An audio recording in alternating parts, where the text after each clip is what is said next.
nous te sommes infiniment reconnaissants. Amen. Reconnaissant à l'infini parce que tu as réveillé nos consciences qui étaient autrefois endormies et nous avons réalisé ce que tu as fait pour nous. Tu as donné ta propre vie pour que nous ayons la vie alors que nous l'avions perdue depuis notre père Adam. Alors, Éternel, les mots nous manquent pour exprimer la reconnaissance de nos cœurs. Notre présence ici pour dire amen à ta parole est le meilleur moyen que nous avons trouvé pour te dire merci. C'est aussi là que nous partons de perfection en perfection, de victoire en victoire, Seigneur. D'où notre présence ici encore ce matin, corps, âme et esprit, pour venir adorer notre Rédempteur et notre Sauveur, Jésus-Christ le puissant vainqueur. C'est pourquoi nous t'invoquons du haut des cieux, Seigneur, afin que de la chair au dernier banc tu sois trouvé, que tu sois celui qui enseigne et celui qui écoute, afin que notre joie soit parfaite, afin que notre joie soit totale. Dispose mon frère, dispose ma soeur, Seigneur, renouvelle notre intelligence, notre Dieu. Nous n'avons pas pu comprendre les mathématiques, la philosophie, le français, mais Éternel, cela nous suffit de comprendre ta parole, parce que ta parole nous donne la vie éternelle. C'est pourquoi, oh Dieu, aujourd'hui nous n'avons plus le regret de n'avoir pas été meilleur à l'école, de n'avoir pas eu la licence, de n'avoir pas eu le doctorat, parce que nous avons reçu la version de la parole. Nous sommes plus que les doctorants, nous sommes plus que les maîtrisards. Nous avons le diplôme céleste, et ce diplôme nous donne toute la victoire. La victoire sur le monde de la chair, la victoire sur la tombe, la victoire sur le séjour des morts. C'est pourquoi tu as déclaré solennellement que nous sommes plus que vainqueurs par celui qui nous a aimés et son nom c'est le Seigneur Jésus. C'est pourquoi je peux dire avec assurance ce matin que ma soeur est vainqueur, mon frère est vainqueur. Nous sommes des victorieux et nous pouvons dire mort, où est ta puissance, tombe, où est ton autorité. Merci Seigneur, parce que ce n'est pas par nous-mêmes, mais comme tu as vaincu, nous aussi nous avons vaincu. C'est pourquoi, Satan, nous te disons ce matin que tu n'as pas de place ici. Parce que les fils de Dieu sont venus adorer le Créateur. Alors, c'est pourquoi tu ne peux pas de t'alléluia dans le nom de Jésus-Christ. Que celui qui est venu malade soit guéri. Que celui qui est venu affligé soit consolé. Que celui qui est venu triste soit consolé également. Que celui qui est venu fatigué soit fortifié. Dans le nom de Jésus. Que celui qui est venu lié soit libéré. Dans le nom puissant du Seigneur Jésus-Christ, nous croyons qu'il en est ainsi, parce que tu as tout accompli. Maintenant, mets-moi de côté, Seigneur, moi qui n'ai point de valeur sans toi, et prends la prééminence et le contrôle. Parle au travers de moi à tes enfants, afin que, Seigneur Jésus, la paix et la joie soient leur partage. Bénis l'église de la chambre de Liban, bénis ton serviteur, mon ami, le pasteur Élie, et que Père éternel des armées, l'humilité qu'il a conduit à me donner sa chair, soit pour lui source de bénédiction. C'est pourquoi nous nous soumettons à toi et nous te laissons toute la place en nous, dans le nom que tu exauces, le nom vivant, le nom ressuscité, le nom vainqueur du Seigneur Jésus-Christ. Lui qui est le lys de la vallée, la rose de Sharon, le point brillant du matin, il est aussi le puissant vainqueur et la lumière. C'est au nom de Jésus que nous avons été priés et nous disons Amen. Que le Seigneur vous bénisse. Que Dieu vous bénisse richement. Alléluia. Lisons déjà l'Écriture. Profitez de vous faire asseoir et vous relever. Apocalypse chapitre 1er. Nous lisons Apocalypse chapitre 8. Nous lisons uniquement le verset 1er. Ensuite, vous pouvez vous asseoir pendant que je lirai Apocalypse 10. Quand il ouvrit le 7e sceau, il y eut dans le ciel un silence d'environ une demi-heure. Que Dieu bénisse sa parole. Alors, asseyez-vous. Merci, pasteur, pour cette Bible. Comme je n'ai pas mes lunettes, elle est un peu plus grande. Ouais. Je lirai du premier verset au verset 7. Je vis un ange puissant qui descendait du ciel enveloppé d'une nuée. Au-dessus de sa tête était l'arc-en-ciel et son visage était comme le soleil et ses pieds comme des colonnes de feu. Il tenait dans sa main un petit livre ouvert Il posa son pied droit sur la mer et son pied gauche sur la terre. Et il cria d'une voix forte, comme rugit un lion. Quand il cria, les 7 tonnerres firent entendre leur voix. Et quand les 7 tonnerres firent faire entendre leur voix, j'allais écrire, et j'entendis du ciel une voix qui disait, celle ce qu'on dit les 7 tonnerres, et ne l'écris pas. Et l'ange que je voyais debout sur la mer et sur la terre, leva sa main droite vers le ciel et jura par celui qui vit au siècle des siècles, qui a créé le ciel et les choses qui y sont, la terre et les choses qui y sont, et la mer et les choses qui y sont, qui n'auraient plus de temps. Mais qu'au jour de la voix du 7e ange, quand il sonnerait de la trompette, quand il sonnerait de la trompette, virgule, le mystère de Dieu s'accomplirait. Quand il sonnerait de la trompette, le mystère de Dieu s'accomplirait comme il l'a annoncé à ses serviteurs, les prophètes.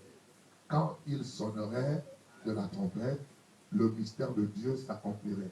Quand il sonnerait, ça introduit une condition. Et donc, le mystère de Dieu s'accomplirait quand il sonnerait de la trompette. Si et seulement si il sonne de la trompette. S'il ne sonne pas de la trompette, pas de mystère de Dieu accompli. Que le Seigneur bénisse encore sa parole. Je vous salue de ma propre main et de mon cœur et aussi au nom du Seigneur Jésus-Christ, parce que je suis très content d'être là ce matin avec Pasteur Élie. Amen. Et je suis très content parce qu'il m'avait déjà parlé de cette église jusqu'à m'indiquer géographiquement là où elle se trouvait.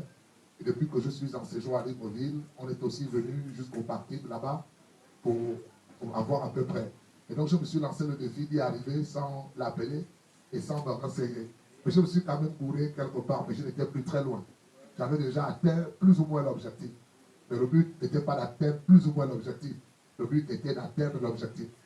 Donc finalement, j'ai été, n'est-ce pas, orienté, je me suis renseigné. Et vous savez, c'est pour montrer que si vous êtes trop sûr de vous-même, vous allez manquer de foi, d'humilité.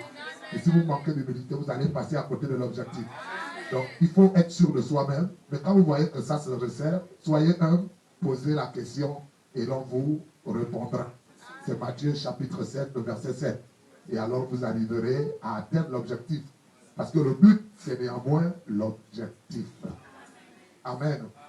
Et donc, le pasteur Élie, qui est un ami, et nous avons plus amplement fait connaissance à Port-Gentil lors du décès du pasteur Michel. Et j'avais été honoré de le recevoir chez moi. Et c'était donc un contact extrêmement rapide, extrêmement facile, une extrême simplicité. Au point qu'en 1 heure, nous étions comme si nous étions déjà vus depuis longtemps, dans le temps. Je parle dans le temps, parce que ce n'est pas valable dans l'éternité. Bien entendu, dans l'éternité, nous étions déjà vus.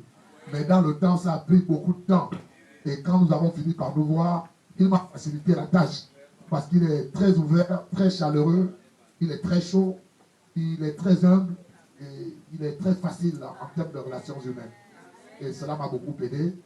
Je le compte aujourd'hui parmi mes amis, mais vraiment mes amis très proches. Et c'est pour moi un sujet de fierté.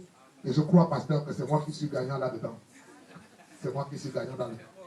Donc, là, soit rendu à Dieu. Et donc, de passage à Port-Gentil, à Libreville, là, cette année, j'ai pensé à l'appeler et tout de suite, il m'a invité pour qu'on soit ensemble. Et depuis que je suis là, nous sommes ensemble. Et notre compagnie est d'ailleurs rehaussée par la présence de son épouse, parce que toutes les 2 fois que nous sommes allés apporter la parole, elle aussi était avec nous. Et cela m'a beaucoup encouragé. Vous savez, nous, les petits prédicateurs, on a besoin des gens pour nous encourager. Nous n'avons pas encore atteint la dimension où on peut se passer les gens. Et quand quelqu'un qui t'aime, qui t'apprécie, qui vient et qui fait la tête comme ça pendant que tu pries, ça te pousse à aller de l'avant. Gloire soit rendue.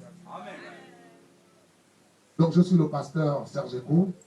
C'est moi qui me débrouille à conduire le petit groupe Grâce Étonnante au Port-Gentil. Pour ceux qui connaissent Port-Gentil, quand vous arrivez au grand village, vous avez l'école protestante. Et il y a la petite ruelle qui va sortir au marché. Et juste à côté du mur, à la fin du mur de l'école protestante, vous avez un bâtiment, un petit bâtiment modeste. C'est l'église Grâce Étonnante. Et le sort est tombé sur moi pour que je en sois le pasteur. Et donc, je me débrouille par la grâce de Dieu à conduire vos frères, les enfants de Dieu, jusqu'au salut, qui est notre objectif. Je n'ai pas de concurrent, n'est-ce pas? Je n'ai pas d'adversaire, je n'ai que des amis dans le ministère. Je ne suis pas le meilleur, je ne suis pas parmi les meilleurs, et je ne suis pas parmi les forts. Je suis tout en bas de la pyramide des hommes de Dieu. Pourquoi en bas? Parce que c'est là ma place. Et pourquoi je me réjouis de cette place? Parce qu'en bas, il y a beaucoup d'espace. Il y a moins de bousculade. Et donc, je suis tout simplement un pasteur. Je ne suis pas un grand pasteur, je ne suis pas un grand enseignant. Je ne connais pas beaucoup. Je connais comme Paul, en partie. Que le Seigneur vous bénisse. Et donc, je suis heureux d'être ici ce matin pour communier avec vous. J'espère que vous avez beaucoup de temps. Peut-être qu'on pourrait partir à 15 heures. Mais si, tant qu'il y a la parole, il n'y a pas de raison qu'on ne parte pas même à 16 heures. Amen. D'autant plus que vous n'avez réunion que dimanche, c'est l'occasion de fraterniser. Si vous venez ici le matin en comptant et en regardant l'heure de retour, si vous êtes rétrograde, parce que le dimanche, c'est le jour du Seigneur. Et le jour du Seigneur, c'est le jour que vous accordez à vos frères et à vos sœurs. Parce que c'est au travers d'eux que vous communiez avec le Seigneur. Et cela est couronné par l'écoute de sa parole.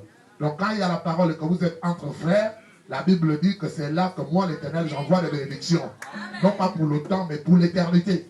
Et nous croyons que nous venons ici pour recevoir les bénédictions pour l'éternité. Amen. Je suis quelqu'un qui a du respect. Je veux encourager l'Église pour tout le monde. Mais ça, c'est le fruit de l'éducation. J'ai été rigoureusement éduqué par mes parents. Alors, c'est aussi le fruit de la morale. Voyez-vous, j'ai du respect pour tout le monde. Donc, je respecte tout le monde. Même les gens qui vont d'église en église, parce que le bâtiment est meilleur, parce que la voix du pasteur n'est pas enrouée comme la mienne, parce que le pasteur parle le gros français comme les doctorants et les Master 8, d'accord? Parce que le pasteur fait des miracles, parce que là-bas on donne de l'argent aux gens. Tous ces gens-là, je les respecte aussi. Mais plus de considération, avec beaucoup d'estime et un peu plus de respect pour les gens qui sont fidèles à leur pasteur. Amen. Parce que je crois que la chrétienté, c'est aussi la stabilité. Je crois qu'un arbre ne se nourrit pas parce qu'il part d'un sol à un autre, mais parce qu'il enfouit davantage ses racines dans le sol dans lequel il se trouve. Je crois, comme je le disais quelque part, que le croyant doit plutôt soupirer après Dieu, au lieu d'aller d'église en église sous prétexte de chercher Dieu. Parce qu'en réalité, ce n'est pas nous qui cherchons Dieu, c'est Dieu qui nous cherche. Et notre soupir devient plutôt audible dans la pensée et l'oreille de Dieu. Ce qui fait que où que vous soyez, Dieu vous trouvera. Et là où vous êtes, il vous donnera tout ce dont vous avez le besoin. Et je crois que Dieu vous donnera tout ce dont vous avez besoin ici. Aussi longtemps que vous êtes correctement assis et que vous croyez en l'homme qu'il a envoyé pour vous. Car Jésus corrige la chrétienté des scribes, des pharisiens et même des apôtres. Et il va leur dire que l'œuvre de Dieu débute par la foi dans l'homme que Dieu a envoyé. Pendant que eux, ils pensaient que l'œuvre de Dieu consiste dans les œuvres de Dieu. Et Jésus va leur dire non, ça ce n'est que la résultante de l'œuvre de Dieu. Mais l'œuvre de Dieu commence par la foi, le respect, la considération que vous avez dans l'homme que Dieu a envoyé. Or, Dieu n'envoie pas un homme pour tout le monde. Dieu envoie un homme pour un certain nombre de gens. Donc la chrétienté, ce n'est pas de trouver le meilleur pasteur. La chrétienté ne consiste pas à trouver le plus puissant pasteur. La chrétienté, ce n'est pas de trouver le bon pasteur qui prêche bien. La chrétienté, c'est de trouver par la révélation votre pasteur. Or, le meilleur pasteur, il y en a, puisqu'il y a des frères qui se battent pour ça, pasteur. Si les frères se battent pour être meilleurs, c'est qu'il y a un meilleur. D'accord? Je crois que nous, on se tient à côté de ça. Mais ça existe quand même. Sinon, on ne va pas dire que les frères sont insensés de se battre pour quelque chose qui n'existe pas. On ne va pas se le permettre. Bon, donc il peut y exister un meilleur pasteur. Et il y a aussi des pasteurs très puissants. Il y a aussi des pasteurs très éloquents. Il y a aussi des pasteurs très beaux. Il y a aussi des pasteurs très riches, etc., etc. Mais ça ne veut pas dire que c'est ton pasteur. Ton pasteur, c'est celui à qui Dieu t'a envoyé. Amen. Voyez. Mais vraiment, c'est différent des critères. C'est différent des qualités et des valeurs.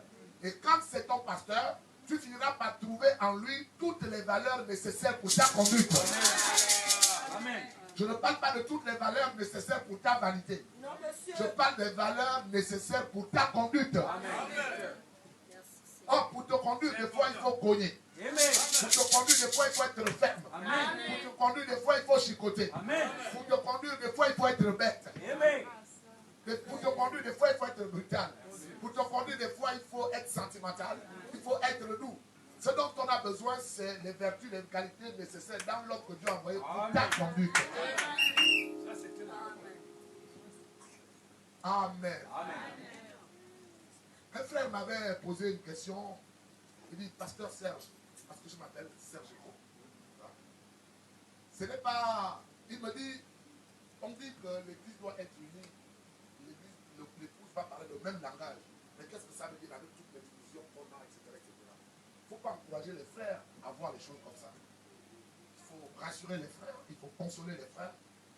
Il faut leur dire comme le Seigneur nous a dit, malgré les difficultés, disait aux apôtres, ne vous calmez-vous, je vous enverrai un consolateur. Je ne vous laisserai pas seul. Et cela est arrivé.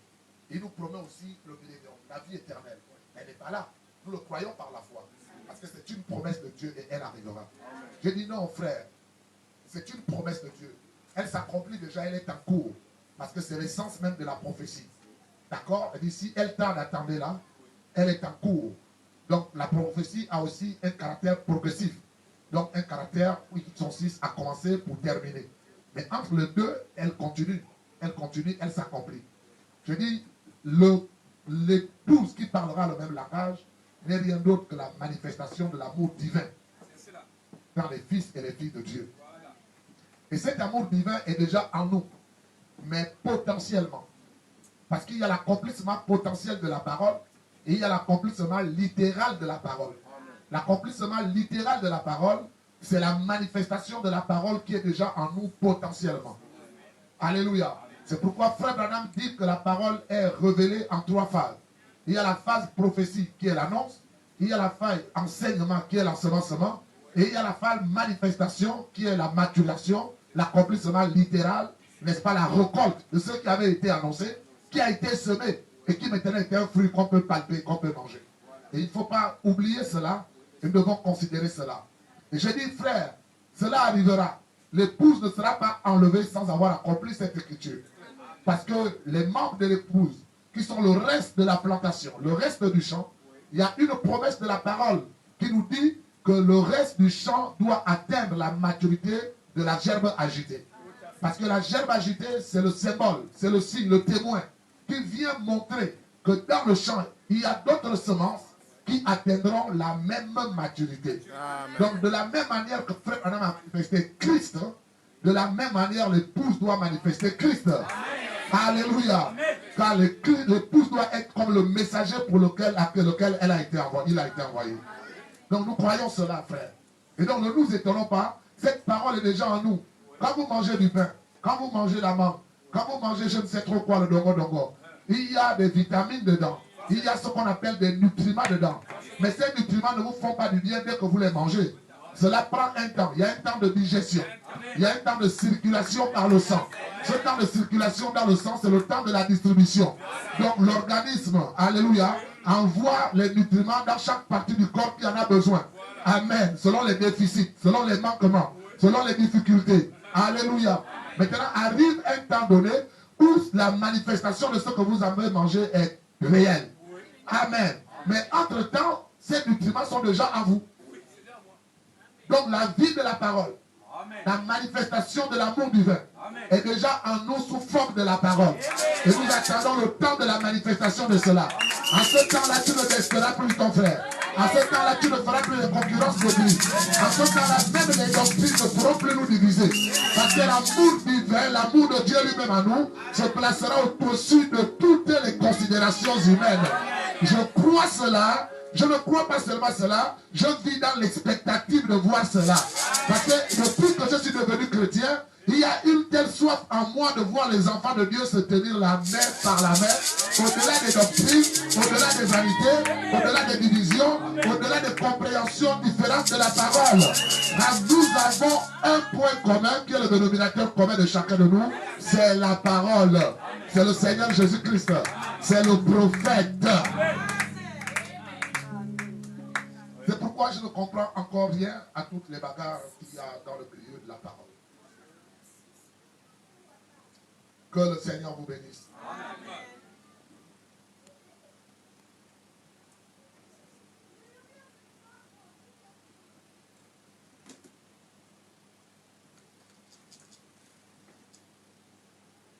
l'aspirateur est un peu vieillissant. Il faut que je le change.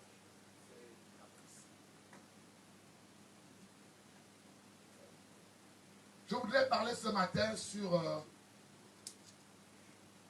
le 7e sceau ou la clé des sceaux.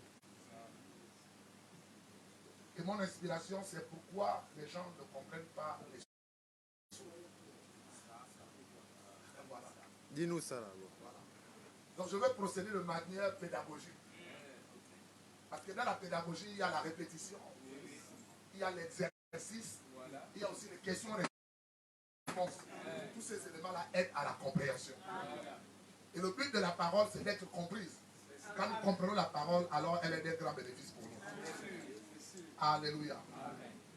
Donc, ce serait mon inspiration ce matin. J'ai quand même eu des temps d'hésitation, pasteur. Parce que dès que tu m'as dit que j'interviendrais, le Seigneur, je me suis dit, Seigneur, mais qu'est-ce que je pourrais apporter dans l'église de mon ami? Et alors le Seigneur m'a mis à cœur de parler sur ce sujet. Bon, alors, pendant qu'on avait communié hier, qu'on était en communion hier avec les ministres, tu m'as dit que tu parlais entre autres sur un certain nombre de temps ces temps-ci. Je dis, Seigneur, est-ce que c'est un problème ou bien c'est une merveilleuse coïncidence? Alors j'ai commencé à cogiter et comme je me suis beaucoup posé des questions, le Seigneur m'a plutôt par son esprit encouragé à continuer. On a chez nous, moi je suis femme. Moi je suis femme. Voilà. Je suis chrétien, mais je suis aussi femme d'abord. Je suis un Américain. Si les Amériques allaient en guerre, moi je combattais aux côtés de l'Amérique. Il dit, si quelqu'un n'est pas capable de combattre pour faire patrie, il n'est pas fier, il n'est pas digne d'être fier d'y habiter. C'est Frère Branham qui dit ça. Et moi je ne suis pas plus que Frère Branham. Et c'est pourquoi je ne crois pas en la récitation, pasteur. Mais je crois en la répétition de la parole. Amen. Parce que si vous prenez la parole au sens de la récitation, nous allons y revenir. Quand vous allez prendre cette citation de Frère Branham, d'accord, puisque vous devez réciter le prophète, pas répéter. Il y a une nuance, je vais expliquer. D'accord? Vous allez donc dire, je suis américain. Si l'Amérique c'est le combat, alors vous serez en train de mentir. Mais si je dois répéter cette situation de Frère Branham, moi le frère Serge, ici dans l'église de mon ami, je dirais, je suis Gabonais. Alléluia. Et si le Gabon se bat en guerre, je combattrai à côté du Gabon. Je suis en train de répéter Frère Branham, mais je ne suis pas en train de réciter Frère Branham. Une telle citation nous donne de comprendre la nuance qu'il y a entre ces deux notions. Et c'est important de comprendre ce genre de choses. C'est pourquoi je ne récite pas le prophète. Je ne récite pas le message. Je ne récite pas la parole, mais je répète la parole.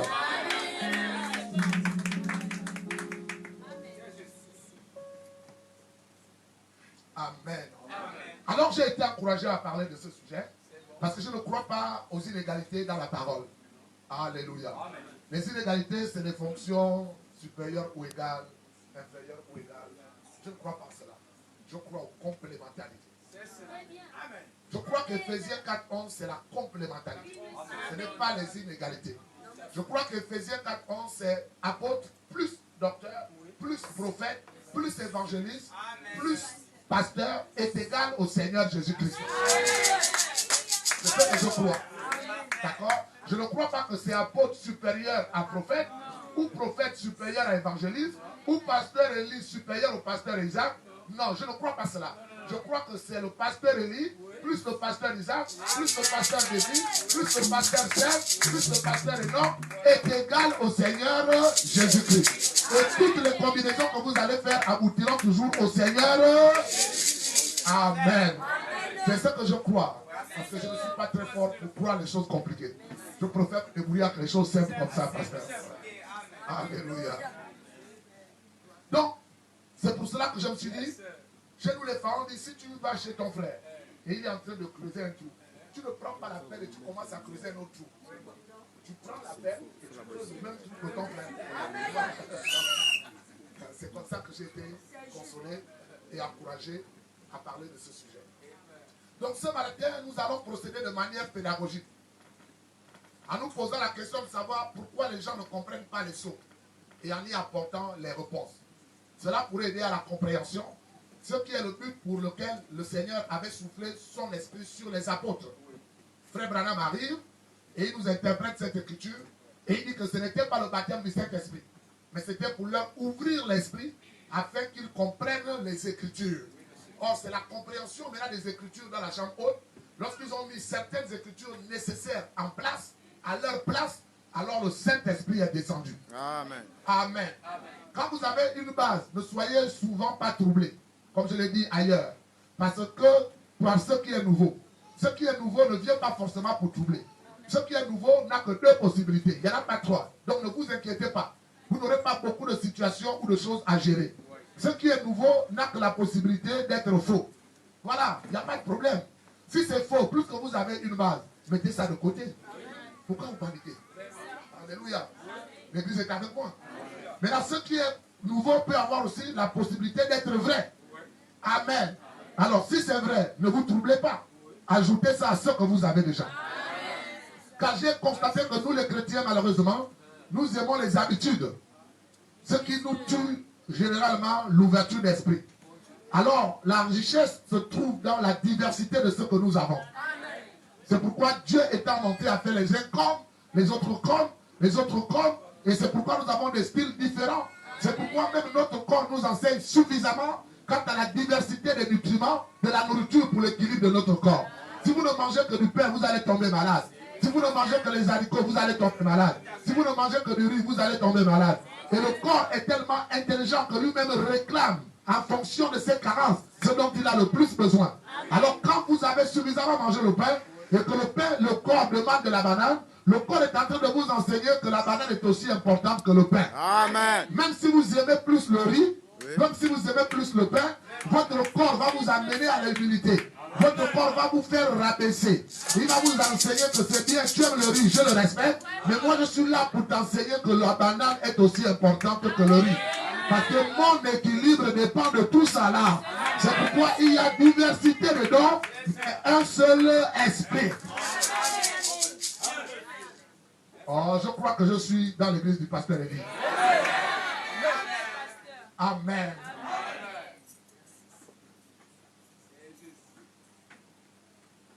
Donc ne paniquez pas. Prenez ce qui est vrai. Et la Bible nous aide. Elle dit examinez toutes choses. Retenez ce qui est bon. Mais pourquoi les gens paniquent souvent? Amen.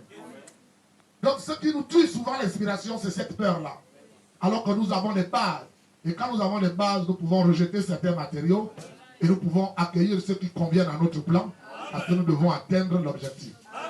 Comme je le disais vendredi chez notre ami, car lorsque vous récitez, vous ne pouvez pas que vous avez de l'intelligence.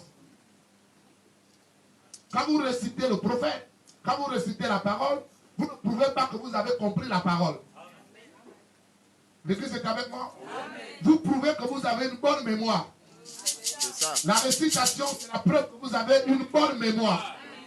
Or, la mémoire n'est pas l'intelligence, mais un facteur de l'intelligence. L'intelligence est une fonction de l'esprit, qui n'est pas la capacité de retenir seulement. Amen. Sinon, le perroquet serait très intelligent. Mais il est classé parmi les animaux. Et un animal n'est pas intelligent. Alléluia. Que le Seigneur vous bénisse. Oh, mais plutôt la capacité de traiter les informations stockées. C'est ça qui est l'intelligence. Parce que le résultat, l'exploitation, le bénéfice qu'on tire de quelque chose dépend de l'exploitation qu'on en fait. Ça ne dépend pas de la conservation qu'on en fait. Si vous gardez votre nourriture au congélateur, bien réglé, bien acclimaté, ça pourra rester 5 ans. Mais cela ne vous sert de rien. Mais quand maman prend le cube magique, elle mélange avec le sel, elle ajoute le dongo. Et à ce moment-là que ce que vous avez conservé devient utile pour vous. Est-ce que vous êtes avec moi? Parce que Frère Branham me dit que les types ne mentent pas, les types ne trompent pas. Et moi je suis le seul ce matin à croire que c'est la vérité. Ah, le pasteur aussi. Ah, le frère aussi. Ah, je vois les mains levées. Alors nous croyons tous que les types ne mentent pas, que les types sont absolus, que les types ne trompent pas. C'est pourquoi nous les petits pasteurs, on prêche au travers des types, comme frère Branham. Parce qu'on a pour souci d'amener l'église là où frère Branham nous a amenés. Oh, gloire soit rendue à Dieu. C'est ainsi que le Saint-Esprit qui nous a été envoyé n'est pas venu pour nous faire retenir des choses, mais pour nous conduire dans toute la vérité de ce que nous avons retenu. Je crois en la Bible. Et elle me révèle 4 êtres vivants, qui sont les 4 êtres vivants, qui sont l'onction, les différentes onctions envoyées pour conduire l'église en ce temps. Depuis Éphèse, jusqu'à la Odyssée. Ont influencé l'Église. Et dans cet enseignement, William Branham nous montre que nous sommes dans un temps où les 4 êtres vivants en question, leurs onctions sont dans la Odyssée. C'est pour cela que je crois à l'onction du lion. C'est pour cela que je crois à l'onction du veau. C'est pour cela que je crois à l'onction de l'homme. C'est pour cela que je crois à l'onction de l'aigle. C'est pour cela que je ne crois pas à l'onction du perroquet. Parce que ce n'est pas parmi les 4 êtres vivants. Et vous ne pouvez pas m'en vouloir pour cela. Et vous ne pouvez pas me condamner pour cela. Parce que j'ai commencé par vous dire que je croyais la Bible. Je croyais la parole. Et la parole me parle de 4 onctions différentes. Et ce matin, je veux ces 4 onctions. Non seulement sur moi, mais également sur vous. Mais quant à l'onction du perroquet, si vous en voulez, vous pouvez prendre. Mais ne me posez pas d'accepter cela. Parce que le perroquet ne fait pas partie des 4 êtres vivants. Donc je ne réciterai pas le message, mais je répéterai la parole.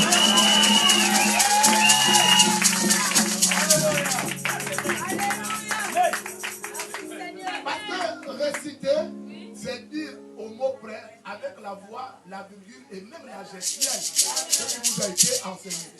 Mais répéter, c'est dire la même substance avec vos propres mots, votre propre style, mais gardant le même objectif, la même pensée, les mêmes ambitions.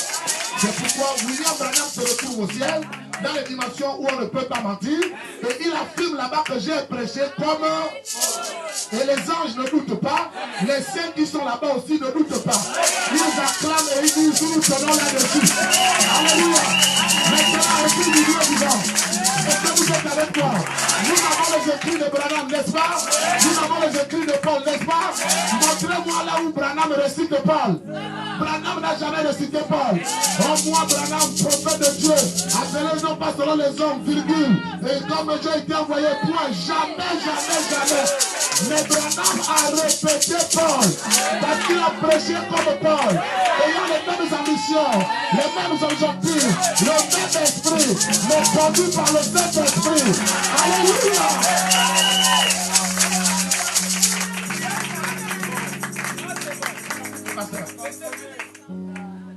Amen.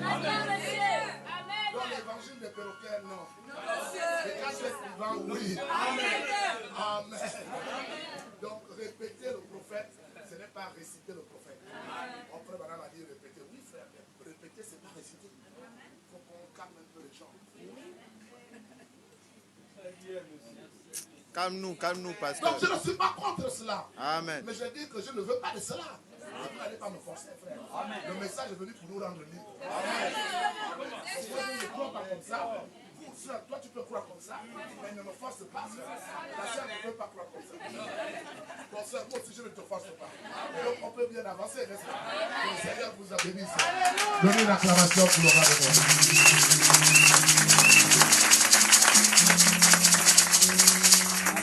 En parlant des habitudes, et relativement à notre sujet, si je vous dis par exemple ce matin que dans les 7 sceaux, il n'y a que 4 mystères, ne paniquez pas. Voilà, c'est ça. Dans le livre des 7 sceaux, je vous assure, il n'y a que 4 mystères. Ne paniquez pas, ne vous fâchez pas. Ne vous entraînez pas à me critiquer à la fin de la... Oh, mais c'est qui que le pasteur nous a amené là? Non. Je répète, dans le livre des sceaux, dans les 7 sceaux, dans les 7 mystères là, il n'y a que 4 mystères. Amen.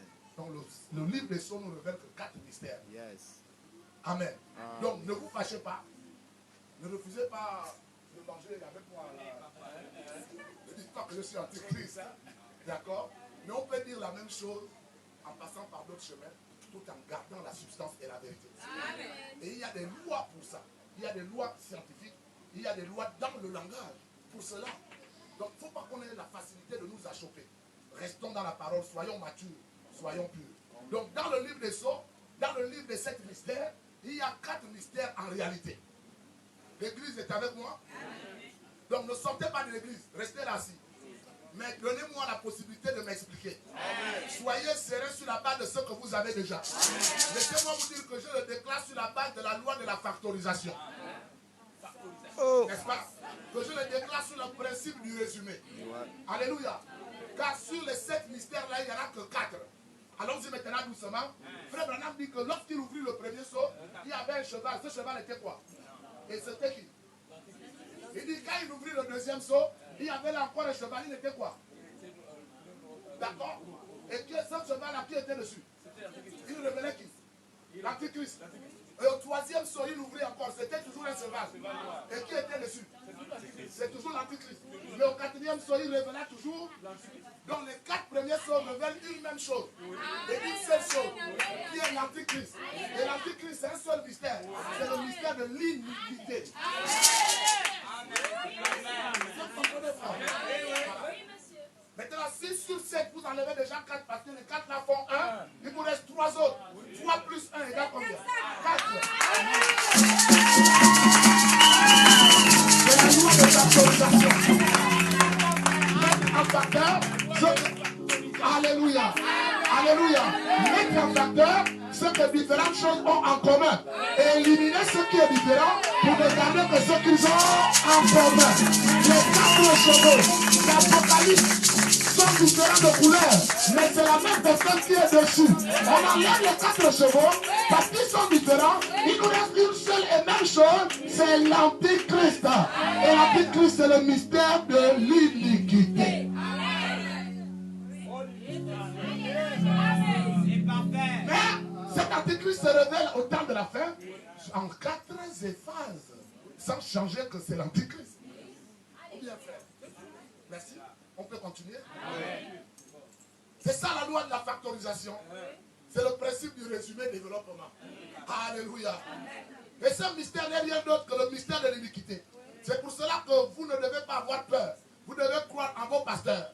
Dieu travaille encore avec eux pour vous conduire dans toute la vérité, qui n'est pas différente de la vérité. Toute la vérité n'est pas différente de la vérité. Mais toute la vérité dépend de la vérité. Parce que c'est le développement de la vérité. C'est pourquoi Jésus avait donné la vérité aux apôtres. Mais il leur a quand même fait la promesse que quand viendra le Saint-Esprit, il vous conduira dans toute la vérité. La vérité, c'était le baptême au nom du Père, du Fils et du Saint-Esprit. Mais toute la vérité, c'était le baptême au nom du Seigneur.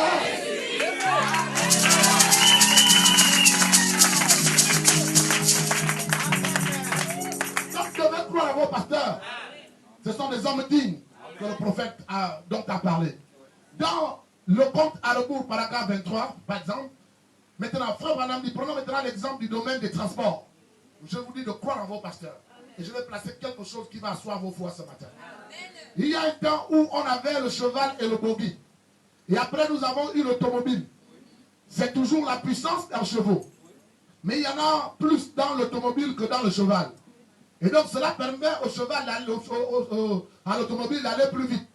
Et si l'homme est allé vers le cheval, c'est parce qu'à l'époque l'homme marchait à pied. Mais il voulait aller plus vite. La demande en rapidité. L'urgence se faisait déjà ressentir. Alors l'homme a discerné que le cheval non seulement allait vite, mais pouvait le supporter sur son dos. Et alors l'homme a gagné du temps. Et il est monté sur le cheval. Mais au fur et à mesure que les besoins se faisaient pressants, l'homme a découvert l'automobile.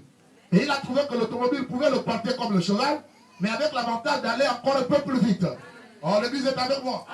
Lorsque nous avons eu l'automobile, celui-ci a offert plus d'avantages par rapport au cheval et au bogie. Et alors nous sommes montés sur le cheval et sur le bogie. Puis nous avons pris l'automobile. Et après l'automobile, les frères White sont venus et ont fabriqué l'avion. C'est toujours là la puissance des chevaux. Mais c'est une version améliorée. Alléluia. L'un accompagne l'autre. Une réalisation accompagne une autre. Tout le temps. Eh bien, comme des choses maintenant. Ne manquez pas de saisir ceci. Ouvrez largement les oreilles, les cœurs et tout maintenant et écoutez maintenant. Lorsque quelque chose arrive sur la nature, sur la terre, c'est un avertissement pour nous, car quelque chose est en train de se faire dans le ciel, dans le spirituel. Ce que l'homme fait sur la terre, par ses réalisations, c'est ce que Dieu s'apprête à faire par ses réalisations pour son église. Alléluia. De cheval à la voiture, de la voiture à l'avion, vous allez remarquer que le cheval est sur 4 pattes. Et sur ces 4 pattes se répartit sa gravité, c'est-à-dire l'influence de sa masse, qu'on appelle vulgairement le poids. Et cela donne au cheval d'aller un peu plus vite. Amen. Mais alors quand on crée la voiture aussi se retrouve avec 4 roues, 4 pneus, qui se répartissent sa gravité. Amen. Sa masse. Mais il s'en va plus vite parce qu'il a un moteur plus puissant que la capacité d'un cheval. Mais l'homme réfléchit, voulant toujours aller plus loin, il va maintenant fabriquer l'avion. L'avion n'a pas 4 roues, mais 3. Donc sa gravité ne bâtit non pas sur 4 points, mais sur 3 points. Alléluia. Et il a un moteur aussi puissant qui s'en va encore plus vite. Et plus on va vite, plus on fait quoi? Plus on rend le poids léger. Plus on diminue la masse. Plus on annule la gravité. Et plus on annule la gravité en allant vite, qu'est-ce qui va se passer? On va voler. La position de voler, la position de hauteur, c'est la position de révélation. C'est pourquoi nous sommes dans la dispensation de l'âge, de l'aigle. L'église est avec moi. Oh, gloire soit rendue à Dieu. Maintenant, William Branham dit qu'après l'avion, les hommes voulant toujours aller plus vite et plus haut, ont créé la fusée. Amen. Ils ont créé la fusée. Or, la fusée, contrairement au cheval, contrairement à la voiture, contrairement à l'avion, la fusée se tient sur un point unique. Alléluia. Donc le cheval doit exercer sa force sur 4 points. La voiture doit exercer sa force sur 4 points. L'avion doit exercer sa force sur 3 points. Pour pouvoir aller plus loin et voler. Oh, alléluia. Mais la fusée, elle exerce sa force sur un seul point unique. Amen. Et non seulement elle exerce son point sur un point unique, la voiture regarde devant, l'avion regarde devant. Amen. Même quand l'avion vole, il regarde devant, le cheval regarde devant, et la fusée regarde au ciel. Ses pensées sont à Dieu. Ses pensées sont dans la divinité. Ses pensées sont dans la parole. Ses pensées sont dans le Saint-Esprit. Et cela te permet de mettre toute ta force sur un seul point. Et c'est ça qui donne à la fusée toute sa puissance pour aller jusqu'à la lune.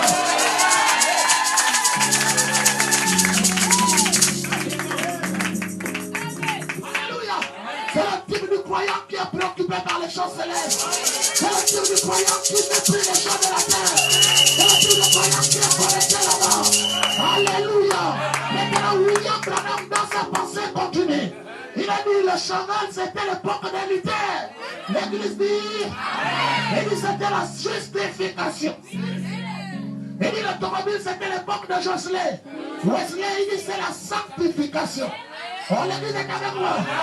Il dit l'avion, c'était l'époque des pentecôtistes. Et quand j'étudie le message, je ne peux pas confirmer que les pentecôtistes, c'était la dispensation du Saint-Esprit. Parce que c'était la restauration des dons. Et les dons sont les dons de Dieu qu'il donne. Alléluia.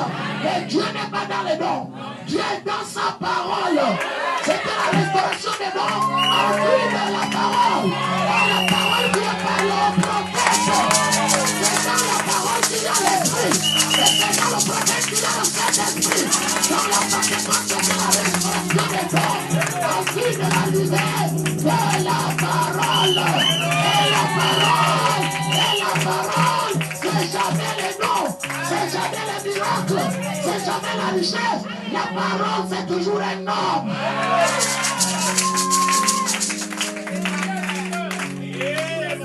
Alléluia. Alors il continue de maintenant. Nous sommes partis dans un âge encore plus grand, un âge plus puissant. C'est l'âge de l'épouse. C'est l'âge de la Odyssée, l'âge du prophète Branham. Et donc William Branham, c'est la fusée. Le message, c'est la fusée. Maintenant, rentrons dans le message. Rentrons dans la fusée. Allons-y examiner l'intérieur de la fusée. Et nous allons comprendre comment elle fait pour monter. Alléluia. Dans le 7e saut, paragraphe 234, le prophète dit, c'est comme quand on lance une fusée dans les airs. Oh, alléluia. Cette fusée explose ici. Alléluia. Et elle monte. Et puis elle explose encore. Elle fait jaillir en ce moment-là 5 étoiles. Alléluia. Elle propulse 5 étoiles. Puis l'une de ces étoiles en montant explose. Et ensuite, elle fait monter la fusée. Ensuite, une autre explose. Et la fusée monte encore. Alors une autre va encore exploser. Et la fusée monte. Et Jésus étant monté, il a fait les uns comme pour que la fusée monte. Et comme elle arrive, il a dit qu'il ne se faisait pas de honte.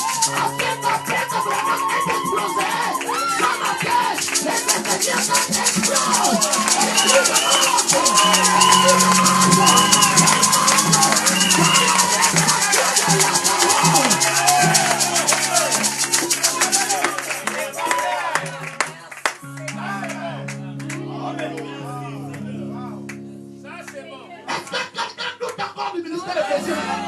Est-ce que quelqu'un doute encore de mon ami? Est-ce que quelqu'un doute encore que la parole doit toujours être prêchée? Est-ce que quelqu'un doute que la fusée doit exploser? Et que les étoiles de la fusée doivent exploser? Parce que notre objectif, c'est de monter plus haut à la rencontre de notre époux. Puissiez vous donner l'acclamation pour le roi des rois. Seigneur, Seigneur, donne la parole.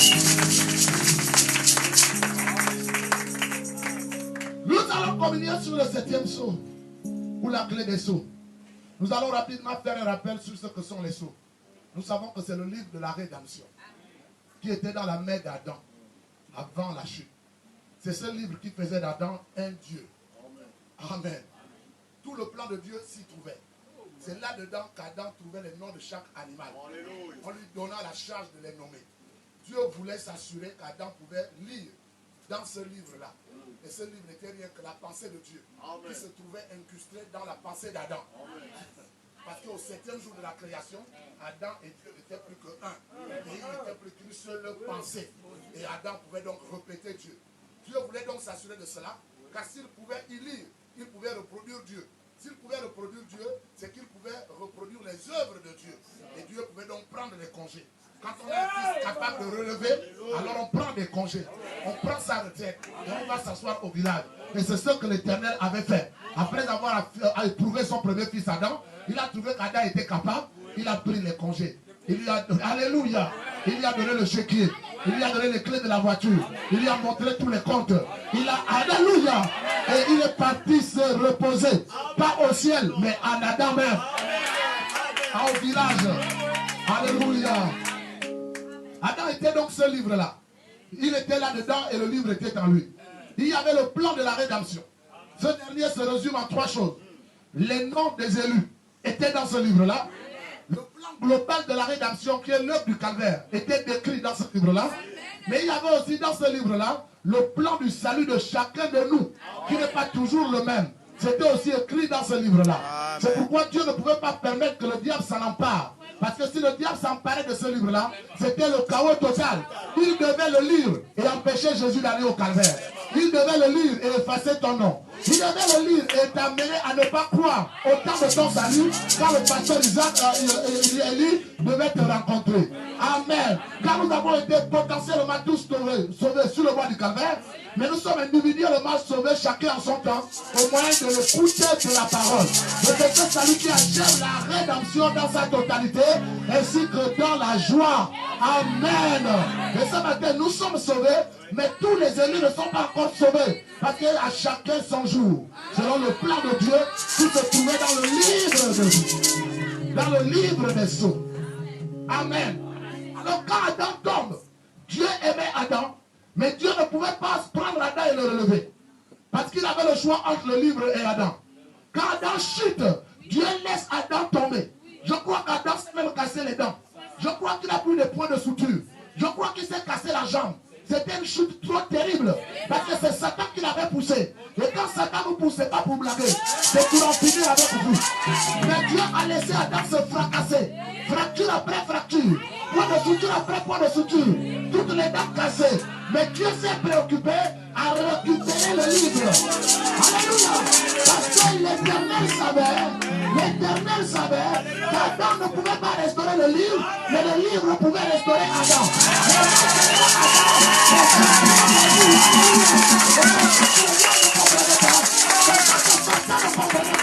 Et j'ai une bonne nouvelle pour vous. Quel que soit ce que vous avez fait,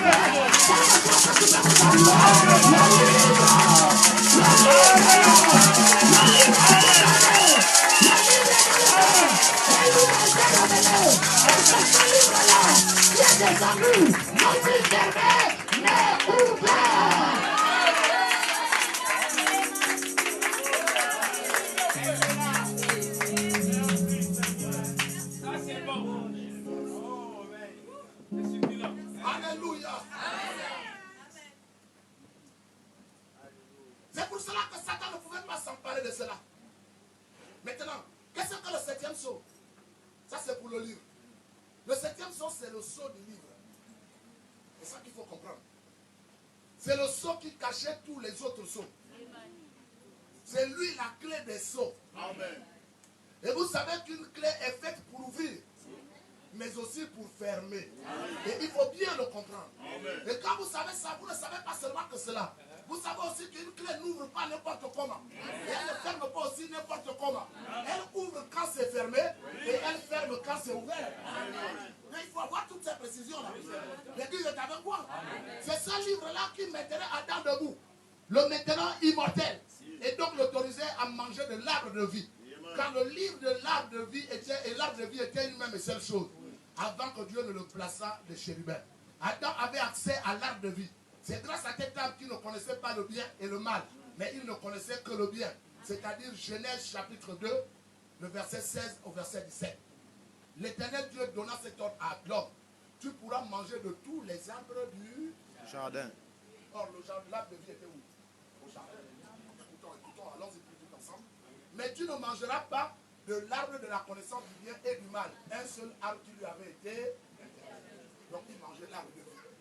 Car le jour où tu en mangeras, tu mourras. L'Éternel l'en prive après la chute maintenant. Ce n'est qu'après la chute que Dieu prive Adam de l'arbre de vie. Genèse chapitre 3, le verset 22. L'Éternel Dieu dit, voici l'homme est devenu comme l'un de nous, pour la connaissance du bien et du mal. Empêchons-le maintenant d'avancer sa main, de prendre l'arbre de vie, d'en manger et de vivre éternellement. Alléluia. Mais pourquoi Dieu met-il cette interdiction? Parce qu'Adam est maintenant dans un homme qui connaît le péché, le mal et le bien. Il n'avait pas perdu la connaissance du bien, mais il avait mélangé les deux. Mais le problème c'était surtout qu'en connaissant les deux et en mélangeant les deux, il n'avait pas la capacité de gérer cette situation. Parce que ce qui pouvait lui permettre de gérer ça était déjà sorti de lui. C'était le 7e saut. Et sans le 7e saut, Adam ne pouvait pas gérer la situation de péché. Alors Dieu l'a privé de l'arbre de vie pour éviter les mélanges. Pour éviter les mélanges hors nature qui ne pouvaient rien donner. Amen.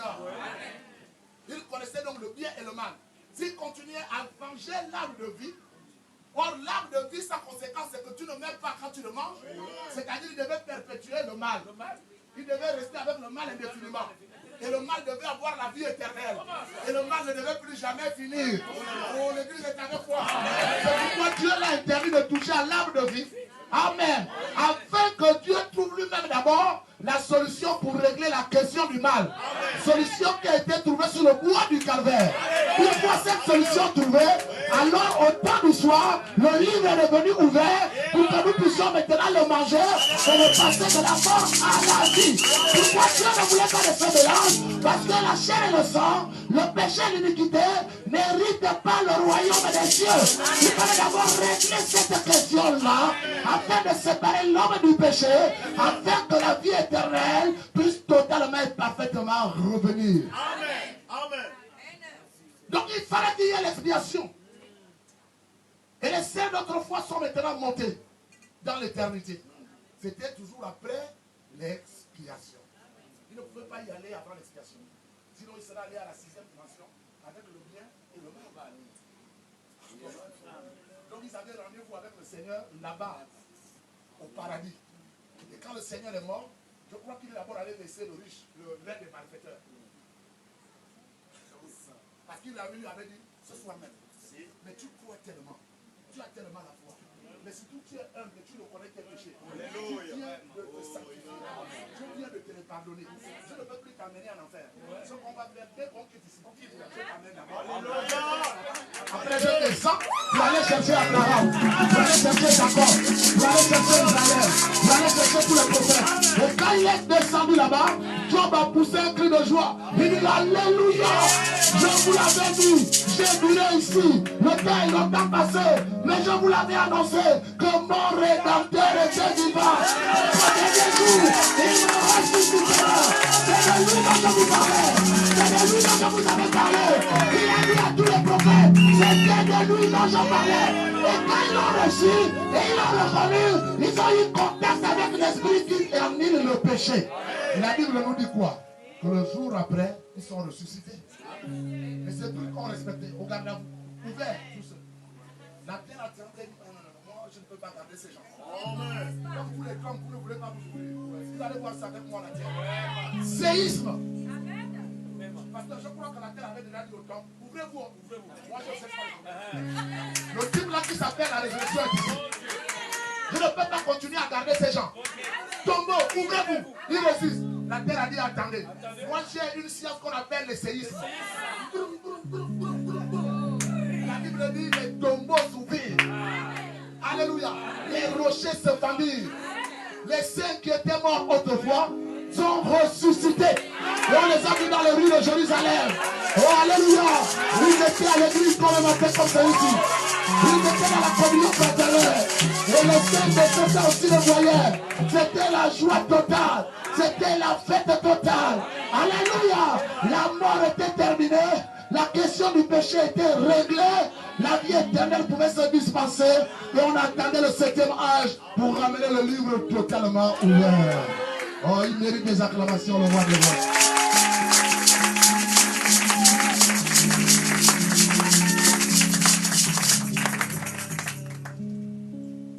Écoutez, frère Branham, dans le 7e psaume, page 546, paragraphe 118. Il dit, dès le commencement, dans la Genèse, ce 7e psaume, 3 points de suspension, ce 7e psaume, il en est question. Nous sommes en train de répondre à notre question. L'une des questions pour lesquelles les gens ne comprennent pas le 7e psaume, c'est qu'on le cherche seulement au temps de la Odyssée. Mais William Branham nous dit, le 7e psaume, c'est depuis Genèse, c'est depuis le commencement. Or, Genèse, c'est le livre de référence. Même quand on amène à Jésus des problèmes d'adultère qui sont des problèmes compliqués, il dit, moi je connais la solution. En tout problème scripturaire, je dois repartir au commencement. Il dit, au commencement, il n'en était pas ainsi. Si nous aussi nous voulons comprendre le 7e psaume pour les sauts, au commencement, il en était ainsi. Et donc nous devons aller regarder là-bas. L'église est avec moi. Je ne suis pas en train d'inventer. Il dit, il n'en était question depuis le début dans le livre de Genèse. Nous allons immédiatement répondre à la question posée par inspiration. Ce qui nous montrera encore pour aller jusqu'à notre thème. Amen. Pourquoi les gens ne comprennent-ils pas les sauts? C'est parce qu'ils ne comprennent pas le 7e saut. Oh, Branham dit qu'il en était question en Éden. En Éden, Dieu créa pendant 6 jours. Amen. Mais le 7e jour, que fit-il? Se reposa. Il se reposa. Vous voulez comprendre le 7e saut? D'accord. Et William Branham nous dit qu'il se reposa où? L'église est avec moi. Oh, avant de créer le premier jour, avant de créer le deuxième jour, avant de créer le troisième jour, avant de créer le quatrième, le 5e et le 6e jour, il fallait d'abord une loi. Cette loi, c'est la loi du 7e saut. Cette loi se cache dans ce qu'il avait dit à Moïse de dire aux enfants d'Israël. Lorsqu'il devait leur donner son identité, il ne leur avait pas dit je suis l'Éternel. Il ne leur avait pas dit je suis Jéhovah. Il leur avait dit à Moïse quelque chose de particulier. Il dit tu leur diras que je suis. Celui qui est. Parce que sans qu'il ne soit, rien ne peut se faire. Amen. Et avant que tout ça ne soit créé, la première chose qui était, c'est que Dieu était. Amen. Amen. Et comme Dieu était, il pouvait alors créer. On rentre donc dans le premier, le deuxième, le troisième jour. Mais premièrement, Dieu devait être. Amen. Et celui qui nous révèle ce secret, c'est le premier chapitre de Genèse. C'est le premier livre de Genèse, qui n'est pas Genèse premier, mais Jean chapitre 1er. Parce que Jean chapitre 1er, c'est le 7e saut du livre de Genèse. C'est le 7e saut de la création. On va expliquer, pasteur. Amen. Jean chapitre 1er, c'est avant Genèse 1er. Quand Genèse 1er dit au commencement, Dieu créa les cieux et la terre. Amen. Or Jean 1er dit, alléluia, au commencement était la parole. Amen. Et la parole était avec Dieu. Et la parole était Dieu. Et c'est par elle que toutes choses ont été. Et toutes ces choses ont été faites parce que la parole était premièrement. Et si la parole n'était pas, rien ne serait fait. Alléluia. Alléluia. Donc quand vous arrivez au 6e jour, le 7e saut de la création est déjà ouvert. Maintenant quand vous arrivez au 7e jour, et quand vous rentrez dans le 7e jour, quel 7e saut de la création voulez-vous que Dieu ouvre encore? Il se reposa en Adam. Se reposer en Adam, c'est se cacher. Alors le Dieu qui s'est révélé à la création, pour créer, à la fin de la création, puisqu'il a terminé, vous voulez qu'il fasse quoi? Il se cache. Car Dieu se cache et se révèle. Voici le premier, le 7e saut. Donc par William Branham. Et il fait référence à Apocalypse, à Genèse. Vous êtes avec moi? Si Dieu s'est révélé comme étant, parce qu'on va expliquer ça, quand il était Elohim, il existait par lui-même. Il était un esprit qui se mouvait sur les eaux. Les eaux ici, ce n'est pas l'eau que nous avons là. Les eaux ici, c'est le principe féminin de Dieu. Et l'esprit, c'est le principe masculin de Dieu. On peut expliquer ça par lui-même. On peut expliquer ça par lui-même. Il ne faut pas qu'on soit choqué. Bon, je vais vous donner une explication toute simple. C'est-à-dire, l'eau fait partie de la création. Les océans, les mers et tout ça, là, les rivières, font partie de la création. D'accord? Ils font partie de quoi dans la création? Ils font partie de la matière. Parce que la matière a 3 états. Liquide, gazeux et solide. Mais les eaux que nous avons là font partie des liquides. Or, les liquides ont été créés. D'accord? Dans les corps, dans le physique, dans la matière. Puisque la dimension dans laquelle nous vivons est composée de 3 sous-dimensions. Le temps, la matière et la lumière. Or, le temps a eu un commencement. La lumière a eu un commencement. La matière aussi a eu un commencement. Or, dans la matière, il y a les liquides, dont l'eau, qui est le maître même des liquides. Alléluia. Dont les gaz et dont, n'est-ce pas, les vapeurs. L'église est avec moi. Donc, l'eau qui est avant le commencement là, ça ne peut pas être l'eau qu'on a là. Amen. C'est le principe féminin de Dieu. Qui, lorsqu'il rencontre le principe masculin, il y a toujours création. C'est le principe féminin de Dieu qui fait que le plus et le moins donne l'électricité. C'est une loi. C'est une loi qui fait partie de la loi de la création. Alors, nous sommes sur le 7e psaume. Alors, en ce moment-là, quand l'Éternel parle, alors, il amène maintenant à manifestation des choses. J'étais en train d'expliquer pour parce que je suis un peu là. Parce que je suis allé un peu dans j'étais sur le 7e psaume. Qui se révèle, le 7e psaume qui est Jean 1. Voilà. Jean 1, Genèse. Voilà. En fait, on aurait pu trouver d'abord Jean 1 Amen. avant Genèse 1. Amen. Pour comprendre la création, on doit d'abord comprendre Jean 1. Parce que si Dieu n'est pas, rien ne peut être créé. Nous avons dit que c'est ça le mystère même du 7e psaume. Alors il crée, il arrive au 6e jour, il a terminé de créer. Mais quand il a terminé de créer, qu'en faut-il qu'il fasse? Puisqu'il a terminé, il se cache. Voilà. Donc Dieu se révèle pour parler, Dieu se révèle pour créer. Quand il a fini de faire ce qu'il a fait, il se cache à nouveau. C'est pourquoi le 7e psaume n'est pas révélé dans le 7e psaume du livre des Sceaux. Mais dans Dieu se cache et se révèle dans la simplicité. Et même dans les 3 premières pages du livre des Sceaux, vous allez voir que les 3 photos là nous enseignent la révélation du 7e psaume. Parce que vous avez Frère Branham méditant la parole. Et un homme qui médite la parole, son chapitre 1er, Amen. Il est un homme qui va rentrer donc en communion avec Dieu, qui va produire les fruits de Dieu. Donc dans la deuxième page, vous avez Frère Branham avec la colonne de feu au-dessus. Un homme qui vit la parole, un homme qui pratique la parole, un homme qui aime la parole. Mon Père et moi, nous viendrons à lui et nous établirons notre demeure. Et voilà, quand vous arrivez à la 3e page, la 3e photo c'est quoi? Frère Branham a disparu. Vous avez maintenant que la nuée. Comme quand avec les 3 témoins, ils sont montés à la montagne, il était Jésus. Quand ils sont arrivés là-bas, alléluia, Jésus a disparu et sa figure a transformé. Il resplendit. Qu'est-ce qu'il y avait sur la montagne? C'était la révélation du 7e psaume du temps des apôtres. Quand ils sont descendus, Pierre, Jean et Jacques avaient la totale révélation du 7e psaume. Et comme le 7e psaume, on ne l'explique pas à un autre, Jésus leur a dit, n'en parlez à personne. Parce que c'est une affaire personnelle. Le 7e psaume, on ne l'enseigne pas. Le 7e psaume, on ne le révèle pas. Le 7e psaume, on suscite la révélation.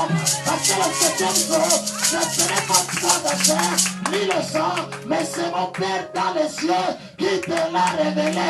Et Jésus avait suscité cette révélation en Pierre et aux apôtres en posant la question, qui dites-vous que je suis?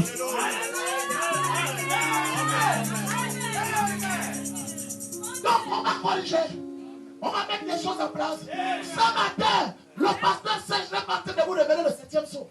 Ce matin, le pasteur Serge est en train de provoquer. À la suite de ce travail que mon frère fait, la révélation du 7e psaume à chacun de vous. Et quand le Saint-Esprit descend, il te révèle cela, sois dans la joie, glorifie le nom du Seigneur. Quand tu comprends ça, il devient Pierre. Et sur cette pierre, il en bâtira son église.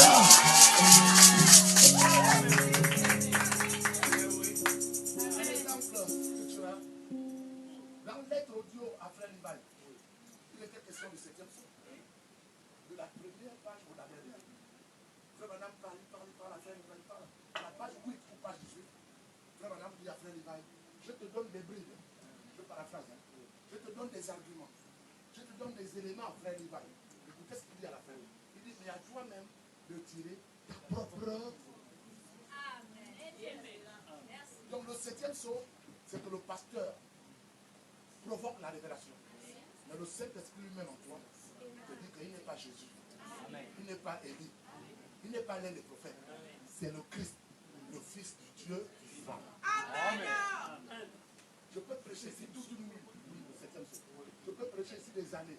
Si Dieu ne te fait pas grâce de comprendre le 7e saut, que ne te sois des explications que je ne peux pas. Mais la prédication provoque que le Saint-Esprit descend pour que Jésus puisse te dire que ce n'est ni la chair ni le sang, c'est-à-dire pas le pasteur, pas toi-même, mais mon Père qui est dans les cieux, qui te l'a révélé. Alors, pourquoi ne comprend-il pas le 7e saut? Or, il est celui qui ouvre et celui qui ferme. Et si vous comprenez bien qu'il ouvre lorsque c'est fermé et qu'il ferme lorsque c'est ouvert, vous comprendrez bien en quoi se cache et se révèle Dieu dans la simplicité. Pourquoi ne comprennent-ils pas le 7e saut? Il y a plusieurs raisons et donc plusieurs groupes. Il y a ceux qui sont bloqués par le silence du 7e saut. On va un peu rentrer là-dedans. Lorsqu'ils ouvrirent le 7e saut, il y eut un grand silence. Et ils disent qu'on ne peut pas, et ils disent qu'on ne peut pas interpréter le silence. Voilà ce qu'ils disent. Et ils sont bloqués là, pasteur. Nous compatissons. Nous ne leur parlons pas d'interpréter le silence. Ça, c'est déjà une nuance. Nous leur parlons de comprendre le silence. Et je vous assure ce matin qu'un silence peut se comprendre. Parce que le silence est un langage. Amen.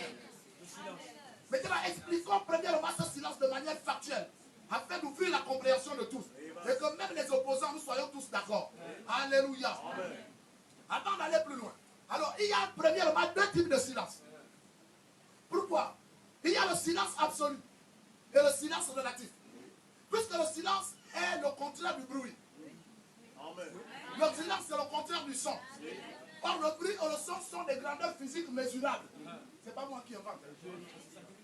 Amen. Alléluia.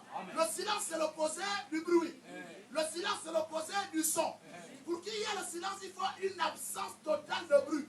Une absence totale de son. Or, le son ou le bruit est mesurable. C'est une grandeur physique mesurable, comme les mètres, comme les litres, comme je ne sais trop quoi, etc., etc. Et on mesure cela en décibels. L'Église dit Amen. Donc le silence absolu, c'est quoi? Le silence absolu, c'est donc l'absence totale du bruit. C'est-à-dire décibels égal à 0. Et ce silence qu'on avait au commencement, avant le commencement, quand rien n'était, et que seul Dieu était, il n'avait personne avec qui pleurer, il n'avait rien à dire, il n'avait rien à faire, il ne faisait rien, mais il y avait un silence absolu. Gloire à Dieu. Et pourtant il était là. Alléluia. Maintenant il y a le silence relatif. Le silence relatif, c'est décibels est égal à une valeur voulue. Oh, l'Église est avec moi. Il permet seulement à celui que je veux qu'il entende, entendre. Vous croyez que je parle fort ici? Vous ne m'entendez pas? Je suis en train de parler, non? Je parle fort, non? Vous allez me dire si vous entendez. Vous avez entendu? Non. Pasteur, est-ce que tu as entendu? Dis-leur ce que j'ai dit.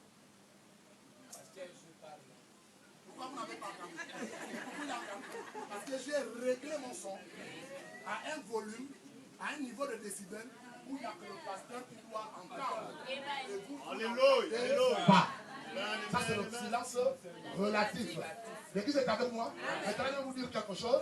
Or, dans cette affaire de Jean, dans cette affaire de la Bible, dans ce roman de la Bible, il est question d'une relation d'amour entre un homme qui aime sa femme et une femme qui aime son homme. Et les deux ne peuvent pas se passer les uns les autres. C'est pour cela qu'il est mort sur le roi du calvaire.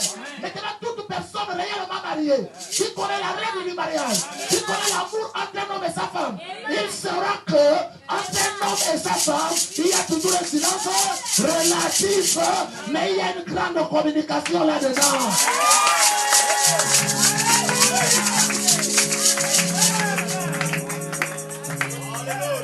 Quand vous voyez un homme et sa femme parlent à la cour, ils s'insultent à la cour, ils s'insultent au salon, les enfants entendent, c'est un faux couple. Alléluia. Sarah. Oh, alléluia. Ils parlent dans la chambre, tu n'entends pas. Ils sont au salon, ils se regardent, ils parlent. Alléluia. Il peut dire à sa femme, faites telle chose sans faire parler fort. Il dit toujours à sa femme, chérie, bien aimé, invitez, excusez-nous. Chérie, tu peux d'abord venir. Alléluia. Les derniers 1000 francs qui nous restent là. C'est vrai qu'il y a le taxi du père des enfants, chérie. Mais paye un coca, nos amis qui sont arrivés. Et quand ils sortent avec le 1000 francs là, la seule envoie les enfants payer. Les amis qui sont là ne savent pas qu'ils leur respectent que 1000 francs. Nation des sceaux. C'est un amour de 7e saut. C'est un couple du 7e saut. Il parle dans le silence, mais il y a les paroles dedans. Il parle dans le silence, il y a un message dedans. Il parle dans le silence, il y a un discours dedans. Est-ce que l'église est avec moi? Donc sur la question du silence, on met ça un peu de côté. Pourquoi les gens ne comprennent-ils pas le 7e saut? C'est parce qu'ils ne comprennent pas cette loi du silence. Qui ne veut pas dire qu'il n'y a pas de message. Amen. Ça ne veut pas dire qu'il n'y a rien dedans. Maintenant, quelqu'un peut dire que c'est de l'interprétation. Parce qu'on aime ces choses dans le message. Quand on est coincé, on n'a plus besoin d'interprétation. Je vais aller dans les Écritures.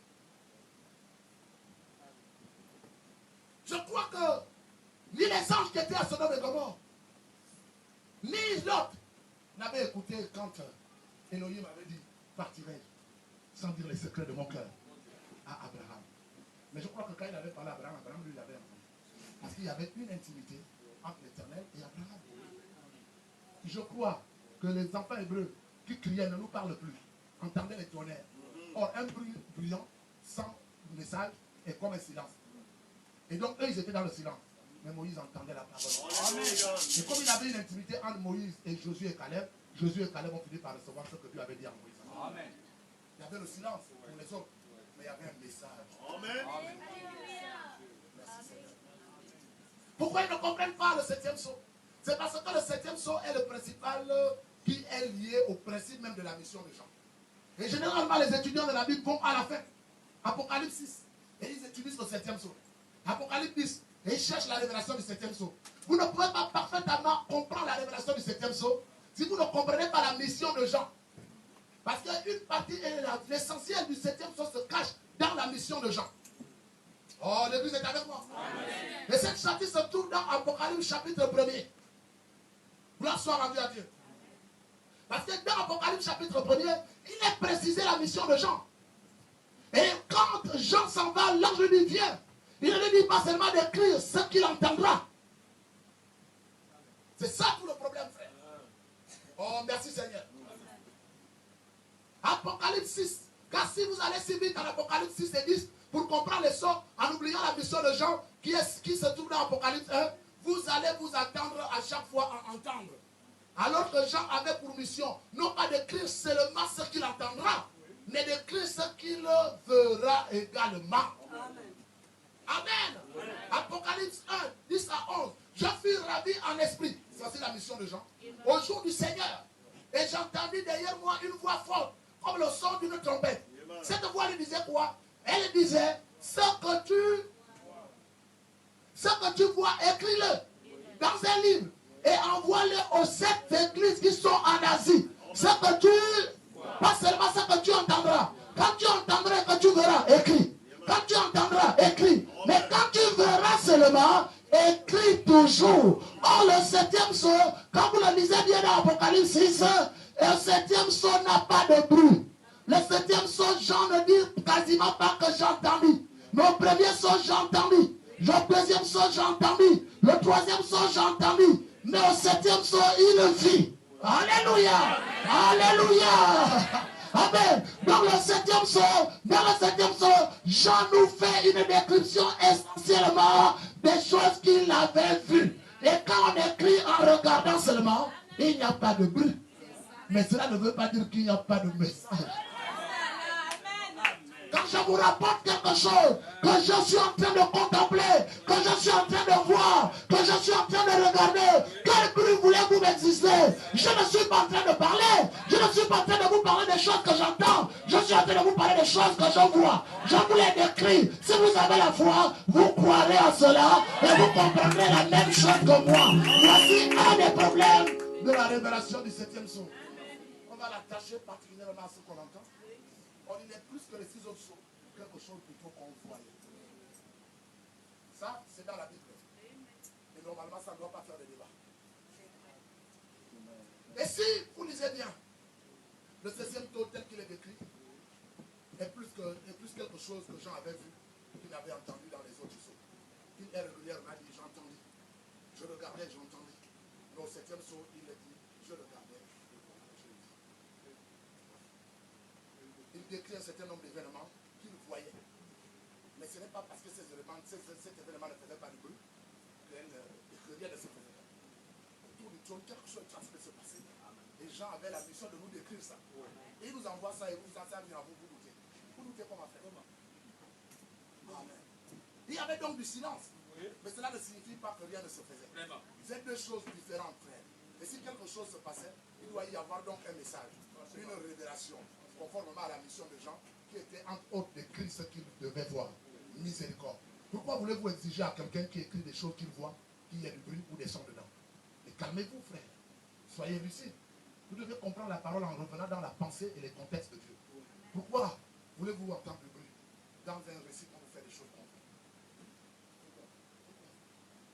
La question est simple. À cette question, il y a aussi deux groupes qui ressortent. Il y a ceux qui disent qu'il n'est pas révélé, c'est-à-dire le 7e saut. Ils sont les plus lamentables. Je ne vais pas durer sur ces cas-là. Pourquoi je dis ça? Parce qu'ils ont entre les mains un livre qui s'appelle La révélation des 7 sauts. J'aurais débattu avec elle et je serais resté dessus 15 minutes si c'était écrit la révélation des 6 sauts. Ils disent que c'est 6 sauts seulement qui sont ouverts, mais le 7e saut n'est pas ouvert. Mais ils lisent un livre noir qui est intitulé par le prophète de l'âge. Et ils croient le prophète de l'âge. Et ce livre, c'est écrit au début. William Branham n'a pas mis ça au milieu. Parce qu'il devait dire que c'était caché. William Branham a dit ça au début. Comme étant le titre de ce livre-là. Donc, avant de rentrer, si tu dis ça d'abord. Et c'est écrit la révélation des 7 sauts. Donc une chose est de ne pas comprendre le 7e saut. Ce n'est pas grave. Dieu te donnera la révélation. Mais la chose la plus grave, c'est de dire que les 7 sauts ne sont pas révélés. Le 7e saut n'est pas révélé. Alors que tu as un livre dans ta bibliothèque qui s'appelle la révélation des 7 sauts. Donc ça, c'est terminé. Ne posez plus de questions. Ne venez pas me voir à la fin de la réunion. Je n'en parlerai même pas. Par respect pour les frères qui croient comme ça. Par estime pour les frères qui croient comme ça. Par considération pour les frères qui croient comme ça. Je ne vais pas débattre ici. Et il y a aussi ceux qui disent que le 7e saut n'est pas révélé. Ce sont ceux-là qui nous intéressent le plus. Alors pourquoi en disent-ils une telle chose? C'est parce qu'ils le cherchent dans le chapitre 7 du 7e saut. Dans le chapitre intitulé le 7e saut, nous sommes en train d'aller vers la fin. Vous lisez ça des milliers d'années, pour comprendre le 7e saut de notre dispensation. Vous allez être embrouillé. Vous ne comprendrez rien. Et vous avez déjà compris parce que le pasteur vous l'enseigne. Et depuis le matin, j'attire votre attention là-dessus. Alléluia. Quand vous arrivez au 7e saut, je vais vous donner d'abord un indice. Vous avez été à l'école, non? Vous partez dans les conférences, non? Vous partez dans les séminaires, non? Le séminariste parle, puis vous arrivez aux questions. Vous avez été à l'école, non? Le pasteur prend une leçon, le docteur prend une leçon, il enseigne. Quand il termine, il passe aux questions qui sont l'exercice. Vous avez été dans toutes sortes de discours. Alléluia. La personne fait le discours, tac, et puis il arrive aux questions. Les questions-réponses veut dire que c'est terminé. Quand vous prenez votre livre de saut, vous avez le premier saut, le deuxième saut, le troisième saut, le quatrième saut, le cinquième saut, le sixième saut. Après le sixième saut, William Branham passe aux questions.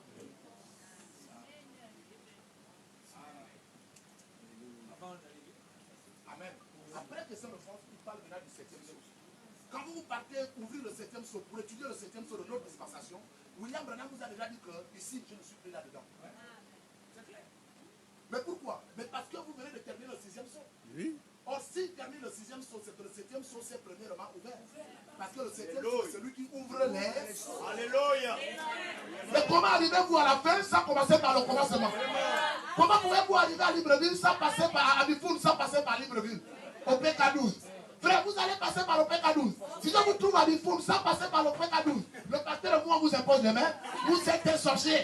Vous êtes sorcier en voiture. Mais si vous passez à Lambaréné en voiture et que vous êtes à Bifoun, c'est que vous êtes passé par le PK12. Si arrivé au PK Bifoun et que vous cherchez maintenant, mais où est le carrefour PK12? Vous avez des problèmes. Parce que la route de Libreville vers Lambaréné commence par le PK12. Et l'ouverture des sons commence par l'ouverture du 7e. Parce que c'est lui qui révèle les autres sceaux. Et quand le 7e sceau est ouvert, il révèle le premier, il révèle le deuxième, le troisième, le quatrième, le sixième. Quand il arrive au 6e, est-ce qu'il a terminé? Oui. S'il a terminé, il ferme les sceaux.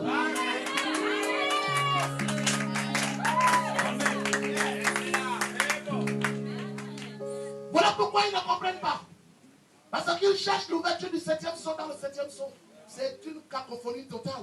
C'est pourquoi maintenant, frère, pour expliquer, quand vous arrivez au 7e sceau du livre des sceaux, frère, maintenant vous parle du retour de Christ en Israël. Et c'est la même chose que Christ avait fait dans Matthieu 24. Et quand vous lisez bien, frère Branham, il dit, parce que je suis en train de terminer, pasteur. Et quand vous lisez bien, frère Branham, il dit, frère Branham dit, que Christ lui-même avait fait la même chose. Lorsqu'il avait enseigné dans Matthieu 24, il dit ça dans les sceaux. Il dit, il n'avait pas parlé du 7e. Pourquoi? Parce que Christ était le 7e sceau en cette dispensation-là. Pour qu'il leur enseignant Matthieu 24, la Bible dit qu'il lui avait fait 3 questions. Et alors, quand fit Jésus, il alla s'asseoir sur un caillou sur la montagne. Alléluia! Et les apôtres vinrent lui faire en particulier 3 questions. Et ce n'est qu'après cela qu'il s'est mis à leur répondre. Et c'est dans cette réponse-là qu'il avait expliqué les choses. Matthieu chapitre 24. Mais si Christ n'était pas déjà, à qui avait-il posé cette question? Si Christ ne s'était pas assis sur la montagne, qui devait révéler les mystères là? La première chose, c'était qu'il fallait que Christ soit. La deuxième chose, c'est qu'il fallait qu'elle le comprenne. La troisième chose, c'était qu'il lui pose la question. Et c'est lui qui avait répondu. Cette personne de Christ, à qui viennent poser la question, c'est le 7e sceau. Alors quand il finit de leur révéler les 6 sceaux et qu'il a terminé, comment voulez-vous qu'il révèle encore le 7e sceau? Il a fermé les sceaux. Il en est ainsi de William Branham au temps de la fin. Quand il arrive au 7e sceau, il ferme les sceaux et il parle du futur 7e sceau qui viendra. Comme le 7e sceau, c'est la révélation de Jésus-Christ. Quand Israël va rentrer les 144 000, ce sera le ministère du Seigneur.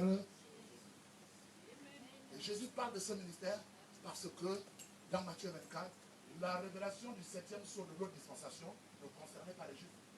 Ils ne devaient rien comprendre. C'est pourquoi ils n'avaient pas compris. Élie viendra et Élie est déjà venu. Parce que Élie qui viendra là ne les concernait pas.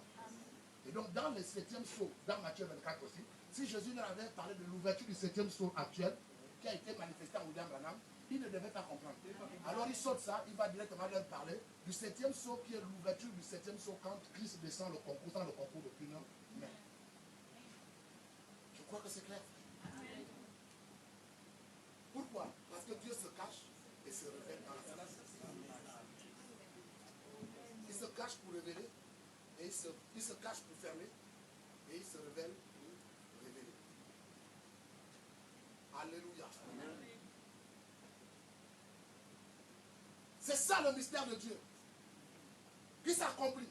Je vais toucher 1 ou 2, 3 trucs et puis on va partir, pasteur. C'est ça le mystère de Dieu.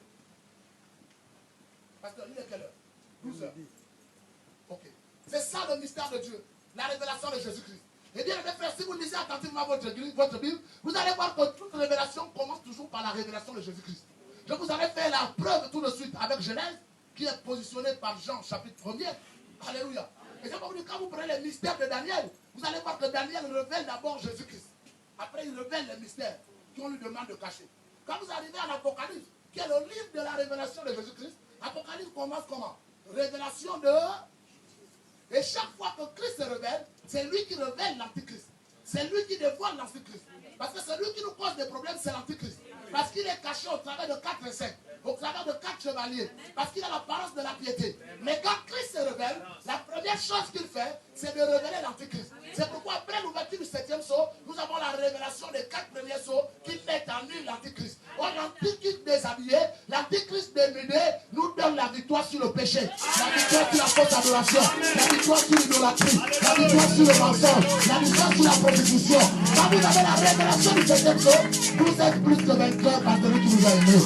Vos péchés sont pardonnés, vos iniquités sont effacées. Le diable ne peut plus vous tromper, il ne peut plus vous amener, parce que vous marchez dans la lumière, une lumière que Satan ne peut pas supporter. Alléluia. C'est pour cela qu'il trouve le 7e sceau fermé. Et beaucoup d'enseignants vous disent que le 7e sceau est fermé. Frère Branham a dit même que ce n'est même pas révélé. Mais le 7e sceau, de la pierre qui descendra pour nous guérir. Vous voulez que ça soit ouvert aujourd'hui? Comment? C'est de ce 7e saut-là dont il est question là-bas. Pourquoi? Parce que le 7e saut de l'ouverture des sauts pour l'épouse, c'est déjà ouvert avant qu'on arrive au 6e saut. Alléluia. C'est ce 7e saut dans le livre des sauts qui a mouru les gens. Et à la suite du pasteur, je crois que ce matin, vous en avez l'appréciation. Amen. Et donc, nous sommes là pour le susciter. Pour susciter cela. Dans la révélation, dans le 7e saut. Alors, souvenez-vous simplement, le 7e saut, la raison pour laquelle il n'a pas été ouvert, la raison pour laquelle il ne l'a pas réservé, il ne l'a pas révélé, c'est que personne ne devait savoir ce qu'il en est. Le 7e saut du temps des Juifs. Quant au 7e saut de sa dispensation, il dit à Lévi, tire toi-même ta propre. Il dit Dieu se cache et se révèle dans la simplicité. Or, le Dieu qui s'est révélé au milieu de nous, c'est la parole. Et cette parole, dans un an, la parole faite chair a toujours un signe. Et ce signe, c'est le discernement des pensées. Je suis en train de toucher le dernier point. Pourquoi ne comprennent-ils pas le 7e saut? C'est à cause de ça aussi. C'est pourquoi je vous faisais lire Apocalypse 10, où il dit au son de la voix du 7e ange, quand il sonnerait de la trompette. Ce n'est pas lié à une année. C'est lié au ministère du 7e ange. Le mystère de Dieu s'accomplira. Or, le mystère de Dieu, c'est le mystère de la piété. Et Paul dit que ce mystère est grand. Je le dis par rapport à Christ et l'épouse. Alléluia. Christ et l'église. Ce mystère est grand. C'est que Dieu s'est fait chair dans un an. Et ce mystère, c'était Dieu en William Branham. Et Dieu en William Branham est un signe qui n'est pas la guérison, qui n'est pas la prédication, qui n'est pas la connaissance, mais qui est le discernement des pensées des cœurs. Maintenant, je vous pose une question, Église du Dieu vivant. Est-ce que Frère Branham a commencé à discerner les pensées des cœurs en mars 63? Frère Branham commence à discerner les pensées des cœurs avant mars 63. Alléluia. Et Frère Branham, si vous voulez bien le comprendre, il dit les deux pluies qui sont le constituant de son ministère, la pluie de la première et de l'arrière-saison, alléluia, c'est-à-dire la restauration de la parole et la révélation des mystères, il dit ces deux pluies la tombent au même moment. Alléluia. Donc pendant qu'il restaure la parole, il révèle aussi les mystères. Alléluia. Or celui qui révèle les mystères, c'est celui qui discerne les pensées du cœur. Et Apocalypse nous dit qu'il commence à le faire quand il commence à sonner de la trompette. Alléluia. Cela n'a pas attendu 63. 63 est une date solennelle pour l'essentiel de la révélation. Une bonne partie de la révélation des sons, des tonnerres, est dans le message éparpillé avant 63 d'une brochure à une heure. Voici une des raisons. Alléluia. Église du Dieu vivant. C'est pourquoi les gens disent, les 7 tonnerres c'est la parole, les 7 tonnerres c'est la voix de Dieu. Nous disons Amen. Mais ils ne peuvent pas aller dans les détails. Parce que les détails là ne sont pas seulement dans le livre des sons. C'est éparpillé ça et là. Et Frère Branham le donne point par point. Nous n'allons pas rentrer là-dedans ce matin. Ce matin nous voulons parler de pourquoi les gens ne comprennent pas la révélation du 7e saut. Maintenant, est-ce que cela vous a aidé, Église du Dieu vivant? Est-ce que vous comprenez la révélation du 7e saut? Si tu comprends la révélation du 7e saut, j'ordonne que les démons qui te dérangent depuis là, qu'ils s'en aillent au nom de Jésus. Si tu comprends la révélation du 7e saut, ta maladie est toi maintenant. Au nom du Seigneur Jésus-Christ. Si tu as la révélation du 7e saut, à savoir que Dieu l'a fait et sortir le blanc, tes problèmes sont terminés. Allez Jésus. Au nom de Jésus. Sois délivré au nom de Jésus. Sois libéré au nom de Jésus. C'est le 7e saut qui délivre au nom de Jésus. Que la paix soit accomplie au nom de Jésus. La révélation du 7e saut, c'est la vie éternelle. C'est la science pour la vie éternelle. C'est la clé pour le royaume de Dieu. Croyez-vous cela. Croyez-vous cela. Que Dieu vous bénisse. Que Dieu vous bénisse.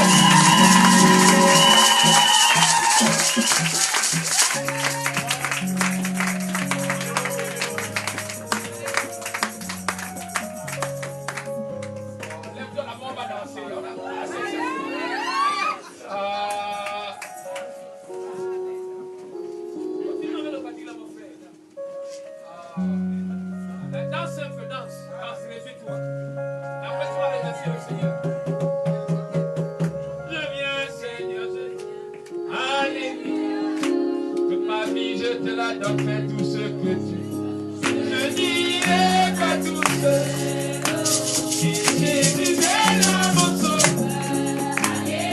Oh, je viens, Seigneur, Alléluia.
C'était bon. Wonderful. Ça. Fais maintenant comme ça. Ma chère Écho, que Dieu te bénisse. Qu'il bénisse ton ministère, ton épouse, tes enfants, ton église. Au nom de